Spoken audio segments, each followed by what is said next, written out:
इस कहानी के सभी पात्र और घटनाएं काल्पनिक हैं, जिसका किसी भी व्यक्ति या घटना से कोई संबंध नहीं है। यदि किसी घटना के साथ इसकी समानता होती है, तो इसे मात्र एक संयोग कहा जाएगा।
दिगंत और अनंत तक गूंजायमान है।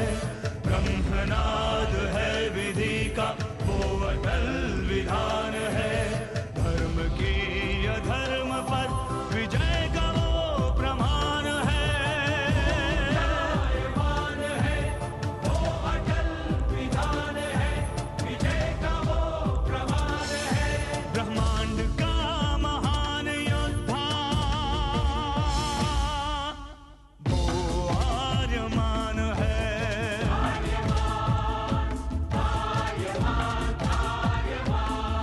ब्रह्मांड का महान योद्धा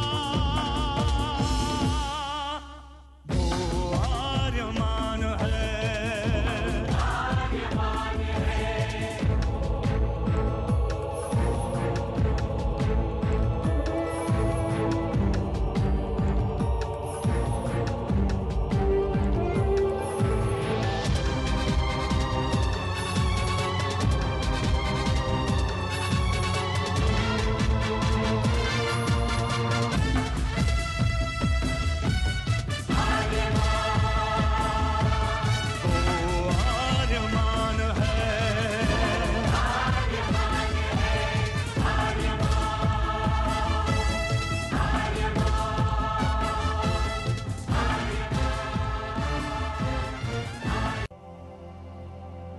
अनंत असीम ब्रह्मांड, अद्भुत विशाल विराट, जहां असंख्य आकाश गंगाएं प्रतिक्षण बनती रहती हैं, मिटती रहती हैं।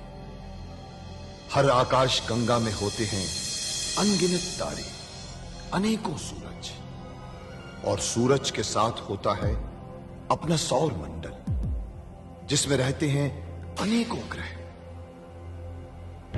न जाने कितने सूरज चमके और बुझ गए, न जाने कितने तारे चमके और खो गए, न जाने कितने ग्रह, कितनी पृथ्वियां, कितनी सभ्यताएं बनी, बढ़ी और खो गई समय की इस अनंत धारा में। इन्हीं अनजानी परंतु अमर गाथाओं में से एक है महागाथा ब्रह्मांड के योद्धा आर्यमान की।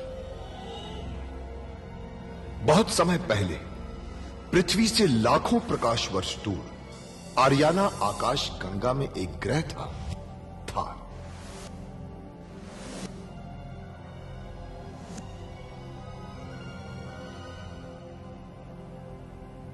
थार एक रेगिस्तान था, पानी की बूंद नहीं थी, फिर भी पूरे ब्रह्मांड के लिए मूल्यवान था थार, क्योंकि थार में थी ऐसी खाने जहां से दुर्लभ जीवनदायी पदार्थ निकलता था, जिसे थारस कहते थे। यह किसी भी ग्रह की जहरीली से जहरीली हवा को भी रासायनिक प्रक्रिया से प्राणवायु बना देता था, जीने के लायक बना देता था। कहावत थी, थारस जिसके वश में, पूरी आकाश गंगा उसके वश में। आर्याना आकाश गंगा की संरक्षक संस्था ओमियान के नियमों के अनुसार थारस को कोई भी व्यक्ति अपने वश में नहीं कर सकता था। यहां तक कि थार ग्रह का राजा जारांत भी नहीं। राजा होते हुए भी जारांत अपना राज्य गणतंत्र प्रणाली से चलाता था। खानों से निकलने वाले थारस का 25% भाग ही थार ग्रह के हिस्से में आता था। बाकी का हिस्सा ओसेक अंतरिक्ष संगठन में चला जाता था। ओसेक आरियाना आकाश गंगा के व्यापारियों का संगठन था और जिसका संचालन अंतरिक्ष में बनाए गए एक कृत्रिम ग्रह ओसेक से होता था। मगर ओसेक संगठन में कई व्यापारी ऐसे भी थे जो अति महत्वाकांक्षी थे, जो पूरे ब्रह्मांड में अपना आधिपत्य स्थापित करना चाहते थे। परंतु जब तक ओमियान था तब तक कोई कुछ नहीं कर सकता था। ओमियान अंतरिक्ष के लोगों की संरक्षक संस्था थी जो अंतरिक्ष के निवासियों के हितों का पूरा ध्यान रखती थी और अपनी शांति सेना के द्वारा संपूर्ण ब्रह्मांड में शांति और व्यवस्था बनाए रखती थी। इसी ओमियान संस्था का अध्यक्ष था महान होशिंग। होशिंग जिस ग्रह पर रहता था उस ग्रह का नाम था कुरुक्षेत्र, जहां आज छिड़ी हुई है एक महाजंग। ये अजीब ग्रह है। यहाँ पर इतने पेड़ पौधे होने के बावजूद कोई बस्ती नजर नहीं आ रही, न मनुष्य न मनुष्य की जात।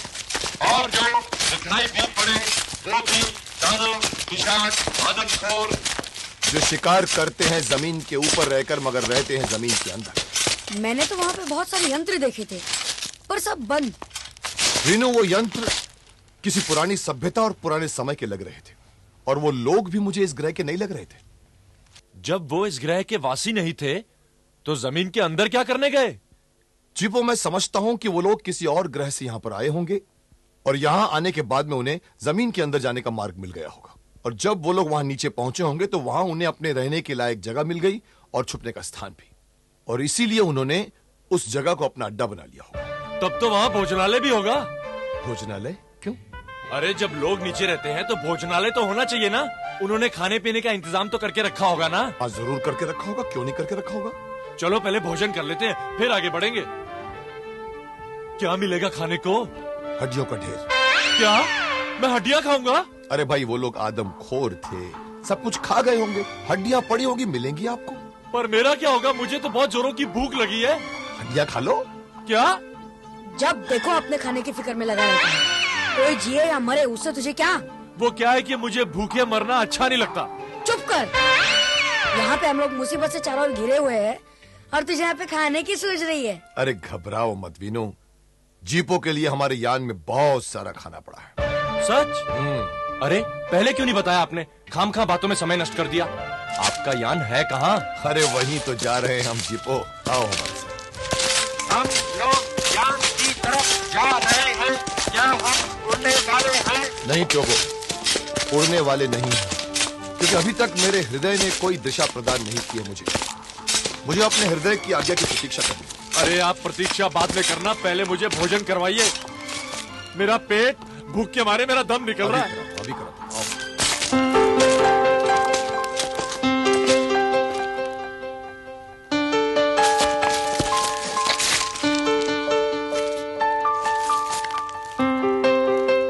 जीपो, तुम्हारे खाने का इंतजाम हो गया। वो देखो, ये तो बहुत ऊपर है। ये नीचे कैसे आएगा? चिंता मत करो, अभी नीचे।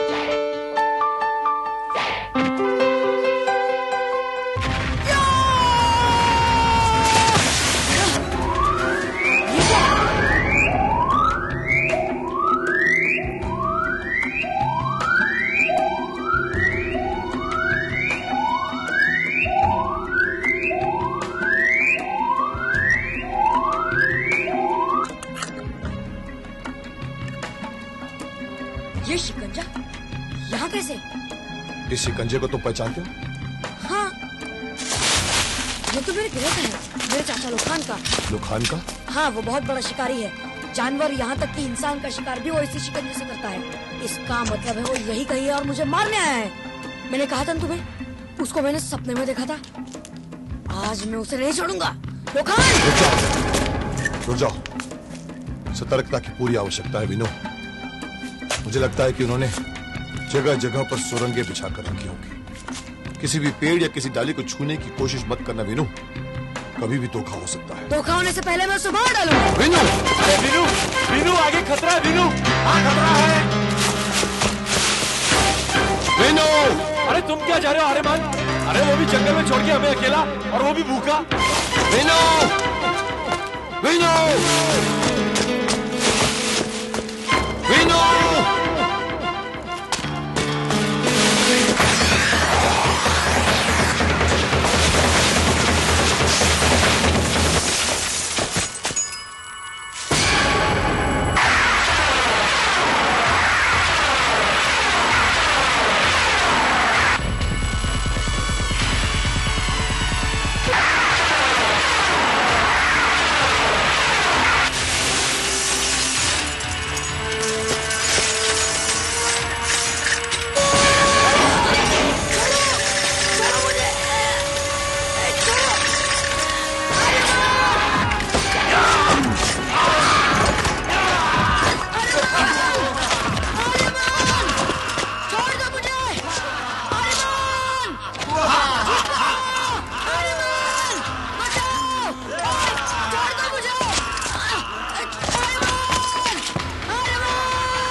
ठीक है ना तू? हाँ बिल्कुल ठीक है।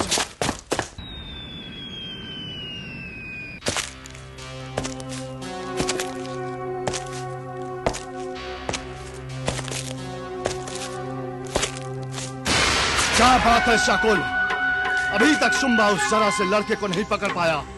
हो सकता है हमें खबर गलत मिली हो महाराज लोखान। जिस लड़के की हमें खबर मिली है वो आपका भतीजा वीनू ना हो। नहीं शाकुल, वो खबर जो हमें मिली थी बिल्कुल सही थी, क्योंकि जिस अंतरिक्ष यान का अवशेष हमें इस ग्रह पर मिला है वो वीनू का ही है। तो वो मर खप गया होगा। तो उसकी लाश तो मिलनी चाहिए थी, ना उसकी लाश मिली है और ना ही उसका अंगरक्षक जिपो की। महाराज, ऊंचाई से गिरने की वजह से उसके शरीर के टुकड़े टुकड़े हो गए होंगे, तो उसकी लाश कहां से मिलेगी? बेवकूफ हो तुम। अगर उसके शरीर के टुकड़े टुकड़े हो गए होते तो उसका कोई कपड़ा या शरीर का कोई अंग मिला होता। ना ही उसका पता है और ना ही जिपो का। तो आपको क्या फर्क पड़ता है महाराज? आप वीनू की वजह से इतना परेशान क्यों हैं? तुम वीनू को नहीं जानते। वो जितना जमीन के ऊपर है उससे 2 गुना जमीन के नीचे। अगर वो कहीं साकेत पहुंच गया तो हमारा सारा बना बनाया खेल बिगड़ जाएगा।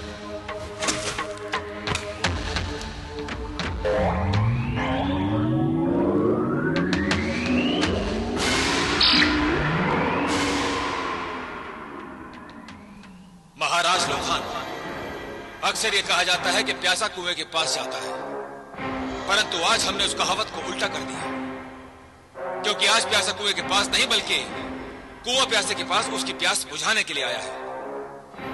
मैं स्वयं ही आपकी सेवा में हाजिर हूं। आज्ञा कीजिए महासामंत नारक। इस वक्त मैं आपका क्या हित कर सकता हूँ?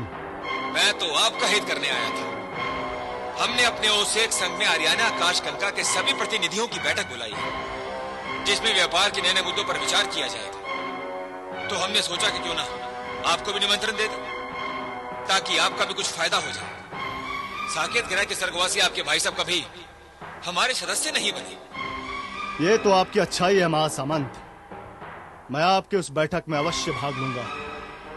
लेकिन हमारे उस प्रस्ताव का क्या हुआ जो हमने आपको भेजा था? मैं आपसे अलग नहीं हूं महासामंत। मेरा पूरा ग्रह आपकी सेवा में हाजिर है। आप जितने चाहे उतने थारस के भंडार वहां बनवा सकते हैं। धन्यवाद महाराज लोखान, हमें आपसे यही आशा थी। परंतु आप इतनी जल्दी मान जाएंगे ये हमने कभी सोचा भी नहीं था। मैं मित्रों का मित्र हूं महासामंत नारक। समय आने पर अपने आप सिद्ध हो जाएगा। महाराज लोखान, आपके विचारों से हमें दिली खुशी हुई। भविष्य में आपको किसी भी चीज की आवश्यकता हो, महासामंत नारक के दरवाजे आपके लिए हमेशा हमेशा के लिए खुले हैं। धन्यवाद महासामंत नारक। हम आपका ओसेक संघ की बैठक में इंतजार करेंगे। नमस्कार। प्रणाम। शाकुल, महासामंत नारक का साथ पाकर हमें बहुत बड़ी सफलता मिली है। अब साकेत ग्रह पर लोखान निष्कंटक राज करेगा। महाराज की जय हो। वीनू इसी ग्रह पर है और जिंदा है। जिंदा है? उसे मार क्यों नहीं दिया? हमने उसे अपने शिकंजे में फंसा लिया था और मारने की कोशिश भी की, लेकिन उसका अंगरक्षक बहुत ही तेज निकला। उसने वीनू को छुड़ा लिया, लेकिन हमारे 2 साथियों को मार डाला। क्या? उसके अंगरक्षक जीपो ने उसे छुड़ाया? उसमें इतनी हिम्मत और अक्ल कहां से आ गई जो खुद की रक्षा नहीं कर सकता? उसने वीनू को कैसे बचा लिया? उसे जीपो ने नहीं महाराज, उसे कोई नया अंगरक्षक मिल गया है जो दिखने में भी शूरवीर लगता है। उसी ने वीनू को बचाया है। खामोश! वीनू का मारा जाना बहुत जरूरी है, और जो कोई भी उसकी मदद करेगा वो भी मारा जाएगा। शाकुल, वीनू को हम ही खत्म करेंगे और अपनी आंखों के सामने उसे खत्म होता हुआ देखेंगे। ओह नहीं, अब नहीं चला जाता। अब बहुत जोरों की भूख लगी है। ये वीनू और आर्यमान कहाँ चले गए? वो तुम्हारे लिए खाना ढूंढ रहे होंगे। अरे जब तक वो खाना लाएंगे ना तो मेरे प्राण। ठीक है, तुम यहाँ बैठ जाओ। मैं तुम्हारे खाने के लिए फल ढूंढता हूँ, ठीक है? अरे ओ टोबो, अरे भैया समझ बूझ के खाना लाना, कहीं कोई बम बम ना उठा लाना, और जल्दी खाना लेकर आना। कहीं मैं भूल ना जाऊं कि मुझे भूख भी लगी है।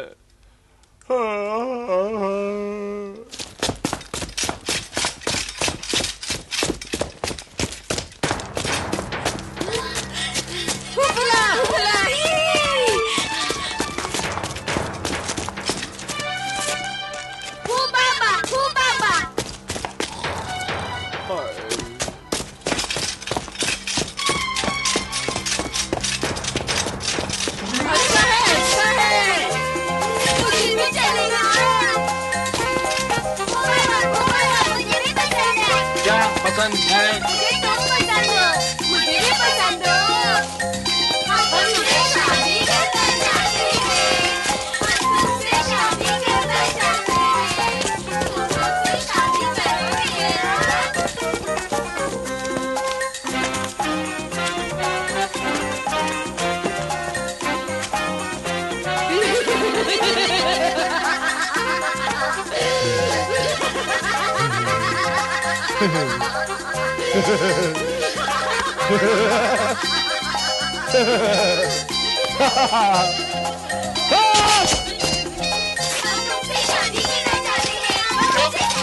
मैं शादी नहीं कर सकता। हम तुमसे शादी करना चाहते हैं, लेकिन मैं तुमसे शादी नहीं कर सकता, क्योंकि शादी करने के गुण मुझ में डाले ही नहीं गए। क्या शादी करने के गुण डाले नहीं गए?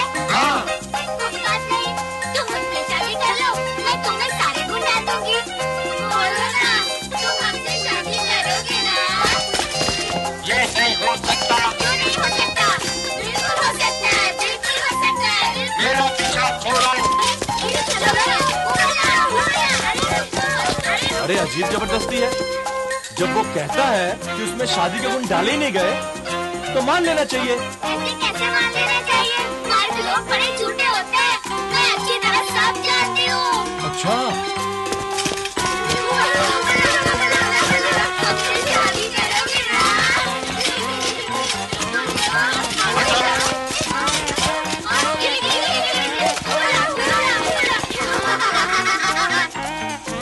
पर तुम ऐसे नहीं हो।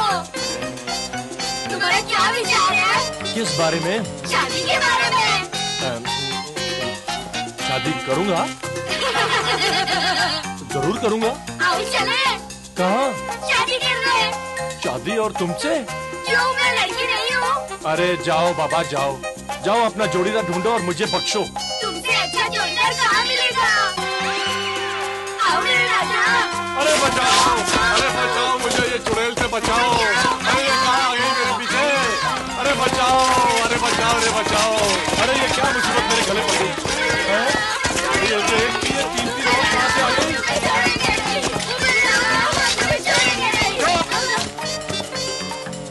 खबरदार, अगर एक कदम भी आगे बढ़ी तो अच्छा नहीं होगा। अरे आज तू हमको धमकी दे रहा है। अरे तू हमको धमकी दे रहा है।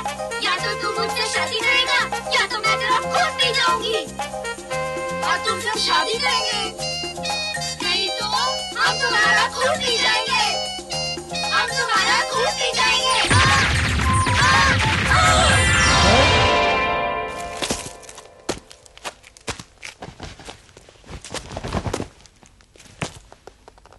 अरे ये लड़कियां कहाँ गायब हो गई?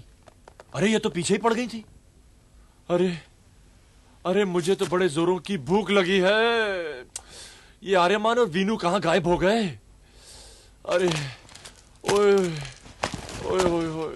मेरी बात सुनो, मेरी बात सुनो। अरे तुम्हारी बात सुनकर मेरा पेट थोड़ी भरेगा।